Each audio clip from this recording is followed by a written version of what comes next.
السلام علیکم ورحمۃ اللہ وبرکاتہ۔ معزز طلبہ کرام، آپ سب کیسے ہیں؟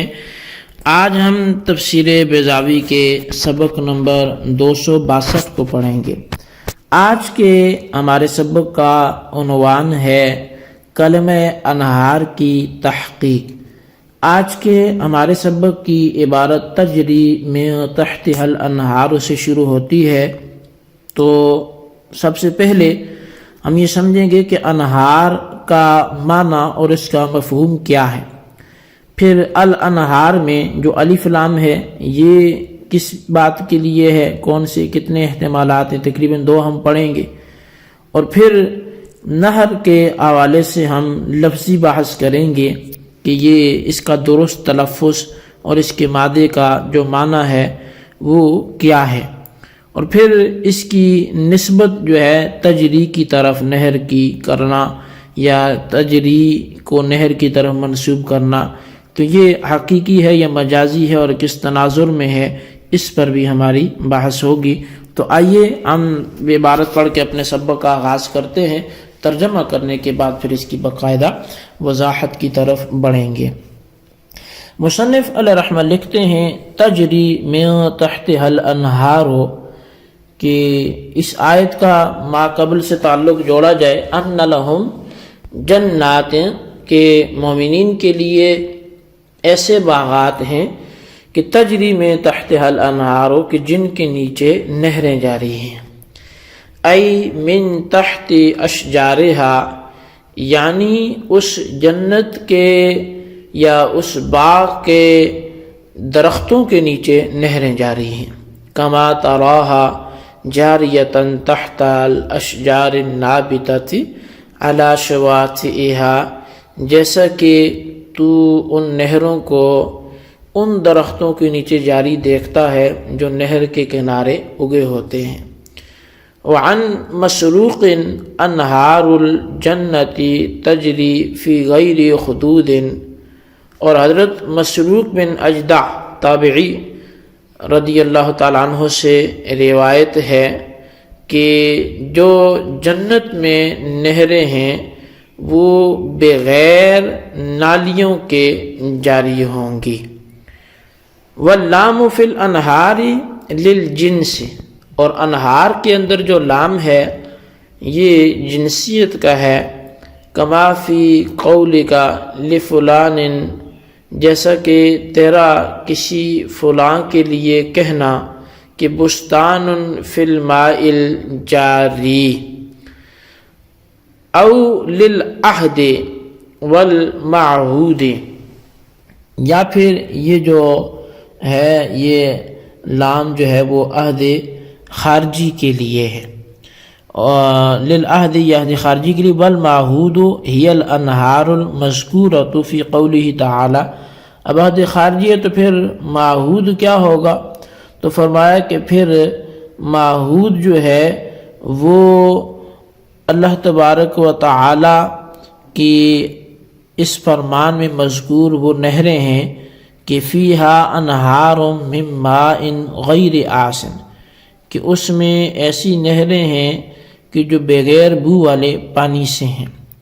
والنہر بالفتح والسکون المجرى الواسع فوق الجدول ودون البحر كالنیل والفرات، اور نہر یہ ہا کے فتح اور سکون نہر دونوں طرح سے پڑھا جا سکتا ہے، اور یہ بولتے ہیں اس وسیع جگہ کو کہ جو چھوٹی نالیوں سے بڑی ہو اور اس دریا سے کچھ کم ہو، جیسے کہ نیل اور فرات۔ والترکیب للسعۃ، اور اس کی جو مادہ ترکیبی ہے وہ معنی ہی وسعت کا دیتا ہے۔ والمراد بها ماؤها علی الادمار، اور مراد اس میں مضاف کو مقدر ماننے کی صورت میں اس نہر کا پانی ہے۔ اب المجاز ہو، یا پھر مجاز مراد ہے، محل کے ذکر سے حال کا ارادہ کیا گیا ہے۔ اول مجاری انفسها، یا پھر وہ بذات خود جاری ہیں، و اسناد الجرج الیہا مجازن، اور اس کی طرف جاری ہونے کی جو نسبت ہے یہ مجازی ہے، کما فی قولہ تعالی، جیسے کہ اللہ تعالیٰ کے اس فرمان میں کہ وَأَخْرَجَتِ الْأَرْضُ أَثْقَالَهَا، کہ جب زمین اپنے خزانے نکال دے گی، اگل دے گی۔ جی طلبہ کرام، یہ تھی ہمارے آج کے سبق کی عبارت، اس کا ترجمہ۔ اب آئیے اس کی وضاحت کی طرف بڑھتے ہیں۔ تو سب سے پہلے جو بات ہے وہ یہ ہے کہ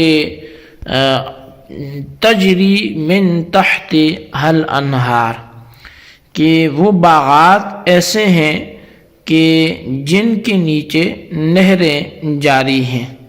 اچھا، اب نہریں جاری ہونا اور باغات کے نیچے نہریں جاری ہونا، یہیں سے ایک چھوٹا سا وہ اشکال پیدا ہو جاتا ہے، اور وہ اس تناظر میں کہ اصل میں نہر کا جو لطف ہوتا ہے وہ زمین کے اندر جاری ہونے سے نہیں ہوتا، بلکہ جو نہر کا لطف ہوتا ہے وہ زمین کے اوپر جاری ہونے سے ہوتا ہے۔ یعنی وہ نظر تو آئے کہ نہر جاری ہے، اب زمین کے اندر ہوگی تو اس کا وہ حسن تو برقرار نہیں رہے گا۔ تو حسن کے برقرار رکھنے کے لیے وہ ضروری ہے کہ جو نہر جاری ہو وہ زمین کے اوپر جاری ہو۔ تو اسی حوالے سے یہاں پر جو کلام کیا جا رہا ہے وہ یہ ہے کہ من تحت اشجارہا، یہاں تحتہا سے مراد زمین کے نیچے نہریں جاری ہونا نہیں ہے، بلکہ زمین کے اوپر لگے ہوئے جو درخت ہیں ان کے نیچے نہریں جاری ہونا یہ مقصود ہے۔ اور یہ تو عام سی بات ہے کہ آپ عموماً نہر کے کنارے پر اگے ہوئے درخت وہ دیکھتے ہیں، تو نہر وہ درختوں کے نیچے سے ہی جاری ہوتی ہے۔ اب یہاں پر حضرت مسروق بن اجدع تابعی بزرگ ہیں رحمۃ اللہ تعالی علیہ، ان کے حوالے سے ایک بات کی جا رہی ہے۔ وہ فرماتے ہیں کہ جو جنت کی نہریں ہوں گی وہ زمین کو چیر کر جو نالیاں بنائی جاتی ہیں، جو اس کے اندر کھائیاں بنائی جاتی ہیں اور اس میں پانی جاری ہوتا ہے، وہ اس کا محتاج نہیں ہوگا وہاں کا پانی، بلکہ جو جنت کی نہریں ہیں وہ بغیر خدود کے بغیر ان کھائیوں اور نالیوں کے وہ نہریں جاری ہوں گی۔ سبحان اللہ۔ اور پھر الانہار میں جو الف لام ہے تو یہ کون سا ہے؟ تو فرمایا کہ یہ جنسی ہے، اور جیسا کہ بستان فی الماء الجاری میں جو الف لام ہے یہ جنسی ہے۔ لیکن یہ ایک قول تھا۔ دوسرا قول اس حوالے سے یہ ہے کہ یہ الف لام وہ عہد خارجی کا ہے۔ اچھا، جب عہد خارجی کا ہے تو پھر اس سے کون سی نہریں مراد ہیں؟ کیونکہ عہد خارجی میں تو پھر خارج میں ایسی انہار ہونا ضروری ہے۔ تو فرمایا کہ ہی الانہار المذکورۃ فی قولی تعالی، پھر عہد خارجی ہونے کی صورت میں جو نہریں مراد ہیں وہ اللہ تعالیٰ کے اس فرمان میں مذکور ہیں کہ فیہا انہار من ماء غیر آسن، سورہ محمد آیت نمبر 15۔ فرمایا کہ اس جنت میں ایسی نہریں ہیں جو بغیر بو والے پانی کے ہیں۔ تو اب چونکہ وہاں انہار کا لفظ آ گیا ہے کہ اس پانی کی نہریں ہیں جو بدبودار نہیں ہیں، تو گویا کہ یہاں پر پھر ایک مخصوص قسم کی نہروں کی طرف اشارہ ہو گیا۔ اب آخر میں جو بات کرنے جا رہے ہیں وہ یہ ہے کہ نہر کا تلفظ کیا ہے؟ تو کہتے ہیں ہا کے فتح اور سکون دونوں طرح سے آپ اسے پڑھ سکتے ہیں، نہر بھی پڑھ سکتے ہیں اور نہر بھی پڑھ سکتے ہیں، لیکن یہ جو چھوٹی نالیاں ہیں ان سے بڑی مقدار میں ہوتی ہے، اور جو دریا ہے اس سے کچھ کم مقدار میں ہوتی ہے، تو ایسی وسیع جگہ جہاں یہ پانی جاری ہو اسے نہر بولتے ہیں۔ اور پھر اس کا جو مادہ ترکیبی ہے یعنی نون ہا را، تو یہ جہاں بھی آتا ہے وہ وسعت کا معنی ہی دیتا ہے۔ اور اس کے ساتھ ساتھ یہاں پر جو نہر کی طرف نسبت جریان کی گئی تو کہتے ہیں اولاً تو یہ کہ آپ نہر سے پہلے انہار سے پہلے ماءن جو مضاف ہے اسے محذوف مانے کہ ماء الانہار، یعنی تجری من تحتہا جو ہے الانہار سے پہلے ماء کا لفظ نکالیں تو مضاف مقدر ہوگا، محذوف ہوگا کہ نہروں کا پانی جاری ہے۔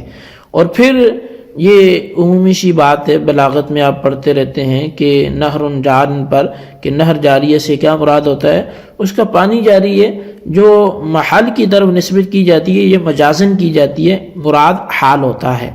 اور پھر جریان کی نسبت جو اس طرف کی گئی نہر کی طرف وہ مجازی ہے، جیسے کہ اللہ تعالیٰ کا فرمان ہے اخرجت الارض اثقالہا، سورہ زلزلہ آیت نمبر 2 کہ زمین اپنے خزانے نکال دے گی۔ اب زمین تو نہیں نکالے گی، نکالے گا تو اللہ تبارک و تعالیٰ، تو زمین کی طرف جو ہے وہ مجازن نسبت کی گئی ہے، تو ایسے یہاں پہ بھی ہے۔